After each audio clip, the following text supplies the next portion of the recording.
Right, here we are again, recording one of these videos bemoaning how far Celtic have fallen. I don't enjoy doing them, but I feel they have to be done. Today I'm going to do a video that I've been wanting to do for a long time. I've been threatening to do it. I've held off because I've always wanted to show some sort of support / respect to the manager that's in place at Celtic and Neil Lennon. However, yesterday and the fact that we're in the process of the time I'm recording of falling 11 points behind Rangers at the top of the Scottish Premiership means that for me Neil Lennon's time is up. The club I don't think are going to make a decision before our next game against Sparta Prague on Thursday. I don't even know if they'll do it after that if we were to lose that one. But as a supporters-led forum, which this is, a YouTube channel and a website, 67 Hail Hail, I think as supporters we have to lead the discussion. Just because the Celtic board aren't going to do it doesn't mean we shouldn't talk about it. For me, Neil Lennon's time is up. He's had far too many chances this season and last season as well. And I think we have to look at bringing in a successor to him. Now, a lot's been made about the fact there isn't an obvious one out there who could come in and do better than Neil Lennon. People use that as a reason to keep Neil Lennon in charge. They say that, like, who would you bring in? That's their argument for keeping Neil Lennon. My argument in response to that is it isn't my job, it's not John's, David's on the channel, it's not their job, it's not Jackie McNamara's job, it's not any Celtic fan's job to recruit the next Celtic manager. There is a board in place to do that, and they should be able to come up with a list of candidates who could come in and do better than Neil Lennon. But just in case they're struggling, I'm going to use this video today to tell you 7 realistic targets that could replace Neil Lennon and bring out an improvement in our fortunes at Celtic. I'm going to get into the list in a wee second. Before I go into the intro sting, I'm just going to put out my usual shout. If you've not yet managed to subscribe to the channel, it would be massively appreciated. We've had another solid month. Don't miss out on me, John, David, Jackie McNamara. We've got a new member to the channel next week. More on that next week. Don't miss out on any of that. Subscribe, click the alarm bell.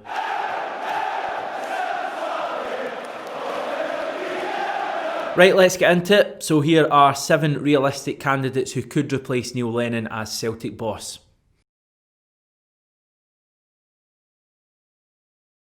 Right, he's not been employed since leaving Everton in 2019, but he was obviously seen as a good enough candidate to take on the job at Goodison Park. That was due to the work he did at Hull City first and then Watford. In addition to that, he's also won trophies with Sporting Lisbon and Olympiacos in Greece, you know, 2 teams who are of similar stature and similar expectations to Celtic. He's 43 years old. He actually happens to share my birthday as well. Not totally sold on the idea of Marco Silva. One of the main reasons for that is that I don't know if Celtic would get in a so-called foreign coach, and also he's got a bit of a reputation for leaving clubs in strange circumstances. An example of that, he left Sporting Lisbon after failing to wear an official club suit during a match. He last managed Southampton in 2018, leaving to be replaced by their current boss, Ralph Hasenhüttl, who's done a great job at St Mary's. He's a manager who would get the respect of the players. You know, he's managed some big names at Manchester City, QPR. He's managed Stoke as well. He's managed some decent-sized clubs in England. However, the reservations I have about Mark Hughes is that he's not managed for a couple of years. Would he fancy even coming into management again? Never mind moving north of the border. He strikes me as the kind of guy who would probably see his future in English football, but the very fact that he's not managed a club in over 2 years when he would surely have received offers to go to some clubs tells me that he wouldn't be someone who would jump at the chance to come to Celtic.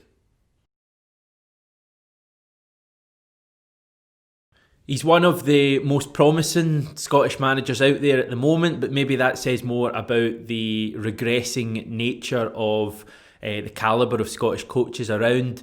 I like the way his teams play. I like the way he speaks in the media. Actually, I really like the way he speaks in the media. I think he always speaks really well, but obviously there's more to that, more to management than that. Lots of downsides about Jack Ross. I think the way his Hibs side capitulated in that cup semi-final against Championship side Hearts, and even yesterday how his Hibs side didn't manage to beat us when 2-0 up going into the final 10 minutes. I think puts me off the idea of bringing in Jack Ross. Maybe a few years ago when his stock was much higher prior to the Sunderland fiasco. Yes, that was a struggling club, and yes, he's done a good job at Hibs, but next Celtic manager, the jury's massively out for me.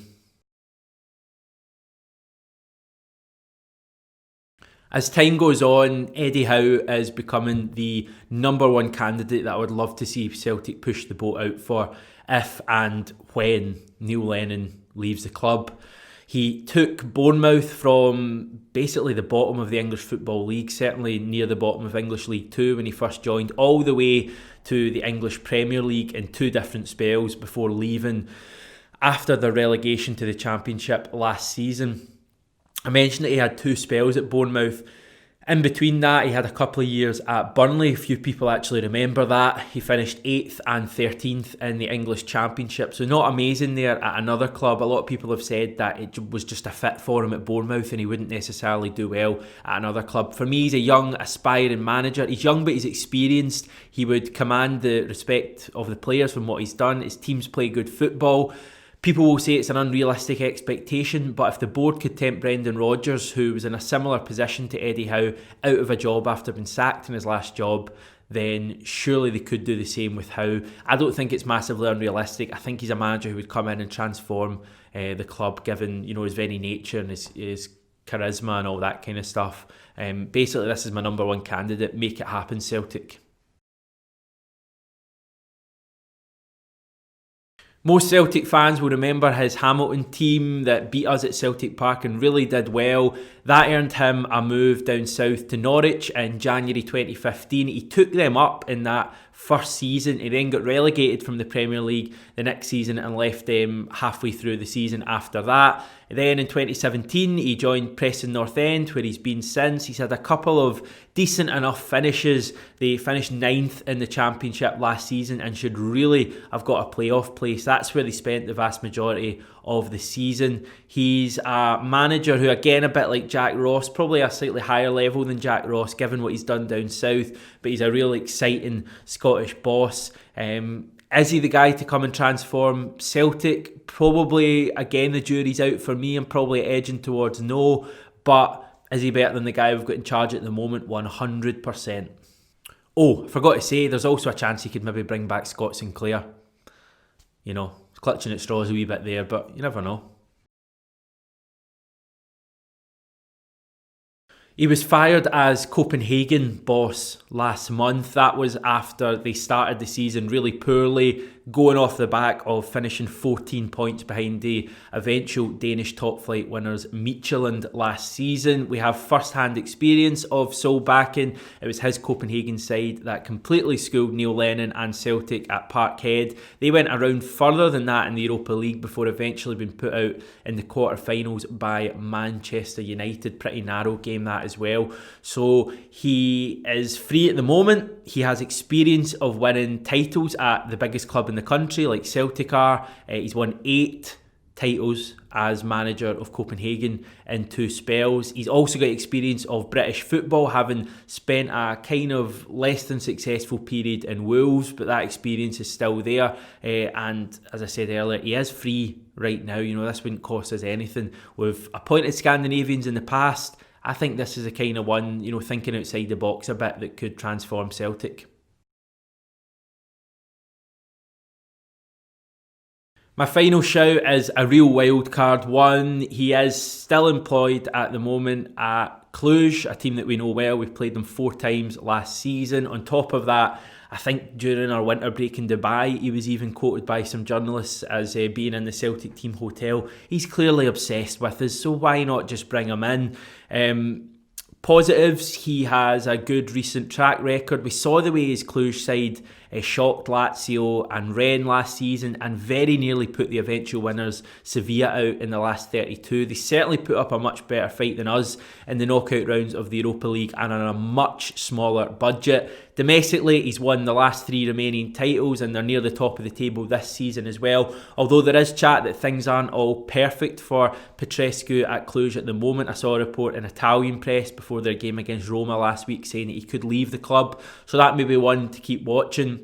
Would we pay compensation? I don't know. Would he be interested in coming to the club? He would certainly give everyone at the club a massive boost. He's that kind of manager. The one reservation I have about Dan Petrescu is that he doesn't stick around in jobs for long. He's had 14 different clubs since starting his managerial career in 2003. So I think the longest he spent at a club was Unaria Urziceni, that famous name who humped our rivals. I think he spent 3 years there. So that's not a long time. So we wouldn't get him for a long time probably. But in terms of giving us a boost this season, knowing how to win the league, he knows the players quite well, having played us 4 times and undoubtedly scouted us 4 times.